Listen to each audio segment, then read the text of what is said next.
ایک خاتون نے مجھے فون کیا کچھ دن پہلے اور بڑی پریشان تھی. کہہ رہی تھی کہ میں بہت پریشان ہوں، میں ڈپریس ہوں، سٹریس ہوں. میں نے کہا کیا وجہ ہے؟ تو کہتی میں ریجیکٹ ہوں. تو میں نے کہا پہلے تو ایسی بات ہے کہ اپنے آپ کو کبھی بھی ریجیکٹ پھر نہیں بولنا. کیوں کہ اللہ پاک نے ہم کو اشرف المخلوقات پیدا کیا ہے. ہر آدمی یونیک ہے، ہر آدمی ایک ہی ہے، اس کی دوسری مثال نہیں ہے. بات جب تک کسی کی چھوڑنے کی ہے تو لوگ رشتوں میں سے وہی بھاگتے ہیں جن کو پتہ ہوتا ہے کہ آگے جا کے جس آدمی کے ساتھ میں رہ رہا ہوں اس کی انرجی الگ لیول پہ ہے، اس کی ہانیسٹی الگ لیول پہ ہے، میرا اور اس کا میچ ہو نہیں سکتا. مثال کے طور پر کوئی آدمی ڈسانسٹ ہے، چیٹر ہے، لائر ہے، تو وہ کبھی بھی نیک عورت کے ساتھ اس کا گزارا ہو ہی نہیں سکے گا. کہ ہانیسٹی ایک اتنی بڑی نعمت ہے کہ جو لوگ ڈسانس ہوتے ہیں آپ کا ان کو دیکھ کے پتہ چل جاتا ہے، ان کے چہرے سے، ان کی گاڑیوں سے، ان کے گھروں سے، ان کی چیزیں. ہماری جو سوچیں ہیں نا ان کی اتنی طاقت ہے. یہ ہم سوچتے ہیں تو سوچیں جو ہیں ایک قسم کی چیزیں ہیں، وہ ہم ریلیز کرتے ہیں تو وہ پینیٹریٹ کرتی ہیں سوچیں، اور وہ دیواروں سے ہر چیز سے گزرتی ہیں. سوچوں کی بہت طاقت ہے. جو چیز ہمارے نزدیک ہوتی ہیں، اراؤنڈ میں ہوتی ہیں، ان پہ یہ اثر کرتی ہیں. اچھی سوچیں جو ہیں، جس طرح جو ہے نا پودوں کے، اگر ایک ڈسانس آدمی پودوں کے پاس ہے تو پودے مرجھانا شروع ہو جاتے ہیں. اسی طرح ایک نیک آدمی ہے پودوں کے پاس تو پودے پھلنا پھولنا شروع ہو جاتے ہیں. مجھے اس سے ایک زبردست کہانی یاد آ گئی. میں جب چھوٹا تھا تو قاری حنیف صاحب، اللہ پاک بخشے ان کو، ملتان والے نبینا جو تھے، وہ ایک کہانی بیان کرتے تھے کہ ایک دفعہ کوئی بادشاہ جو ہے نا، بادشاہ گیا شکار کے لیے، تو اپنے ساتھیوں کے ساتھ شکار کے لیے جنگل کو گئے. تو شام کا وقت تھا تو ایک دم طوفان آ گیا، آندھی آ گئی. تو انہوں نے کیا کیا، انہوں نے کوئی سیف جگہ ڈھونڈنے کے لیے بھاگے اور کچھ فاصلے پہ ان کو ایک انار کا باغ نظر آیا. تو وہاں پہ کوئی آدمی کام کر رہا تھا، اناروں پہ پانی شانی لگا رہا تھا یا کوئی بھی. تو جب بادشاہ اور اس کے ساتھی وہاں پہ گئے تو انہوں نے اس باغ والے مالک کو یہ نہیں بتایا کہ میں بادشاہ ہوں. اس نے بولا کہ ہم شہر سے آئے ہیں اور مجھے بہت پیاس لگی ہے، کوئی پانی مل سکتا ہے؟ تو اس نے کہا ٹھیک ہے، آپ مہمان ہیں، بیٹھو، میں آپ کے لیے جوس بناتا ہوں انار کا. تو اس نے انار توڑے ایک درخت سے، ایک ٹہنی سے اس نے انار توڑے اور ان کا جوس بنا کے بادشاہ کو اور اس کے ساتھیوں کو پلایا.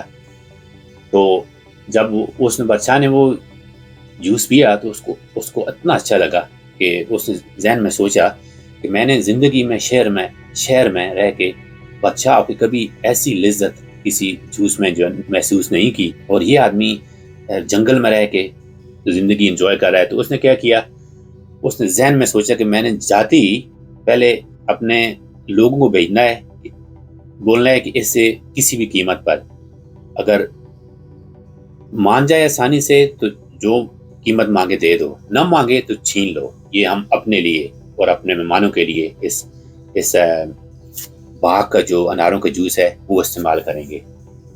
تو گرمی کا موسم تھا، ان کو پیاس بہت لگی تھی. تو بادشاہ نے پوچھا کہ ایک اور گلاس مل سکتا ہے؟ تو اس نے کہا جی مل سکتا ہے. اس نے دوبارہ جوس بنایا. تو جب اس نے بادشاہ سلامت کو پیش کیا تو بادشاہ نے جب وہ والا گلاس پیا تو وہ بہت کھٹا سا، پہلے جیسی کوئی اس میں بات نہیں تھی.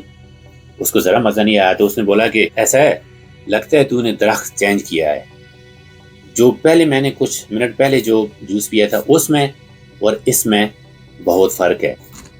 تو اس آدمی نے کہا ایسا ہے، درخت تو دور کی بات ہے، میں نے تو ٹہنی بھی چینج نہیں کی، لیکن ایک بات ہے، وہ آدمی نیک تھا، اللہ کا ولی تھا. اس کے جوس میں، اس کے اناروں میں مٹھاس اس لیے تھی کہ اس کی جو سوچیں تھیں وہ آنس تھی، وہ ایماندار آدمی تھا.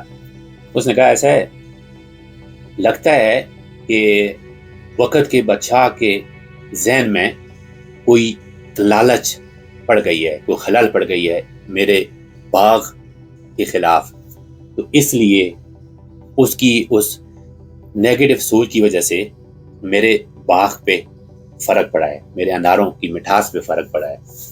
تو بادشاہ سمجھ گیا کہ یہ آدمی نیک ہے، تو اس نے دل ہی دل میں توبہ کی، اللہ سے معافی مانگی کہ میرے سے واقعی غلطی ہو گئی ہے۔ تو اس نے کہا ایسا ہے کہ ہم جانے لگے ہیں، تو اگر ہو سکے تو ایک اور گلاس مل سکتا ہے، ہم آپ کو اس کے پیسے دے دیں گے۔ اس نے کہا مل سکتا ہے۔ اس نے جب وہی درخت وہی ٹہنی میں سے جوس بنایا تو ابھی پہلے سے بھی زیادہ میٹھا اور لذت والا نکلا۔ تو واقعی ہماری جو سوچیں ہیں ان کا فرق، جو چیزیں بھی ہمارے اراؤنڈ میں ہیں ان پہ فرق پڑتا ہے۔ پودے ہیں، گاڑیاں ہیں، دیواریں ہیں، گھر ہیں۔ آپ دیکھ رہے ہوتے ہیں کہ جن لوگوں کے گھروں سے مٹیاں گر رہی ہوتی ہیں، گندگی پڑی ہوئی ہے، صفائی نہیں ہے، تو ڈسانیسٹی جو ہے وہ بہت بری چیز ہے۔ وہ آپ کسی کو ہاتھ میں لاتے ہیں، پتہ ہے وہ آپ کو انرجی، اگر آپ اس لیے کہتے ہیں کہ ڈسانیسٹ لوگوں کے درمیان نہ رہو، اگر وہ آپ سے ہاتھ میں لاتے ہیں تو وہ آپ کو جس طرح الیکٹرک ہے وہ آپ کو انرجی ٹرانسفر کرتے ہیں، تو آپ پہ بھی فرق پڑتا ہے۔ تو اچھا، میں نے اس کو بولا کہ ایسا ہے کہ وہ اگر ڈسانیسٹ تھا تو وہ کہتے ہیں مزری لو کمپنی، اس نے تو کوئی اپنے جیسی ڈھونڈی ہے جو بازارو عورت ہو، کچھ عرصے کے لیے رہیں گے، بعد میں اس نے پچھتانا ہے کہ ایماندار آدمی تو اور آنےسٹ لوگ تو کم ہی ملتے ہیں، لیکن اس کا اور آپ کا میچ نہیں ہو سکتا تھا، یہ ضروری تھا، اس نے آپ کو چھوڑا ہے۔ لیکن ایک بات ہے، ابھی آپ کچھ سالوں کے لیے، 1 سال کے لیے، 6 مہینے کے لیے، سال 2 سال کے لیے، آگے جا کے جب آپ پیچھے واپس دیکھیں گی تو ایک بات گارنٹی ہے کہ آپ نے اللہ کا شکر ادا کرنا ہے کہ یہ ایک آپ کی زندگی کی بہترین چیزوں، تحفوں میں سے تحفہ تھا کہ اس آدمی نے آپ کو چھوڑا ہے۔ تو دیکھو، درخت ہیں، درخت کھڑے ہوئے ہیں، ان کے پتے گرتے رہتے ہیں، ہر سال اوٹم میں پتے گرتے ہیں اور سپرنگ میں نئے آتے ہیں۔ تو درخت کبھی جو ہے نا، درخت وہیں پہ ہے، پتے تو آتے جاتے رہتے ہیں۔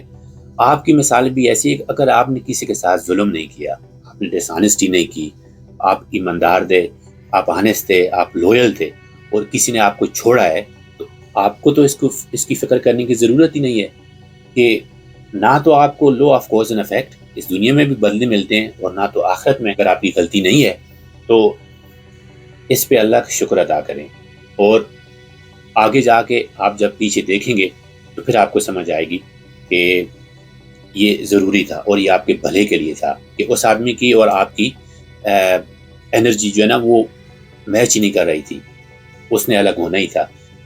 ہماری نیچر ایسی ہے انسان کی کہ اگر آدمی کوئی پیٹ، کوئی بلی، کوئی کتا یا کوئی خرگوش یا اس قسم کی کوئی چیز بھی پالتا ہے کچھ مہینے کے لیے، کچھ سالوں کے لیے، تو آدمی کی ایموشنل اٹیچمنٹ ہو جاتی ہے، تو وہ نارمل ہے، اس کو جانے میں ٹائم لگتا ہے۔ تو ایسا ہے کہ صبر سے، اور انشاءاللہ ساتھ ساتھ سارا کچھ بہتر ہو جائے گا۔